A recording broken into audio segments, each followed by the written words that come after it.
በዚህ ዓለም ላይ የምንኖረው ለ90 ደቂቃ ብቻ እንደሆነ ታውቃላችሁ።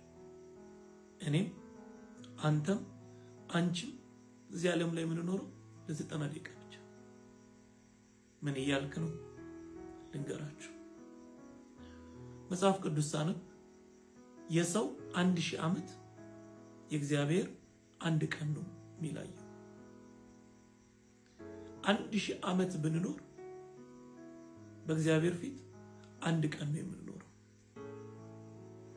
1000 ዓመት የሚኖር የለም እንጂ የኖረም የለም። ግማሹ 500 ዓመት እንኳን ብንኖር በእግዚአብሔር ፊት የምንኖረው ለ12 ሰዓታት ብቻ። 500 ዘመን በእኛ ዘመን የሚኖር ሰው የለም። ግማሹን አድርገን 250 ዓመት ብንኖር በእግዚአብሔር ዘንድ ለ6 ሰዓታት ብቻ ነው የምንኖረው።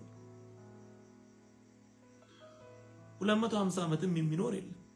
125 ዓመት እና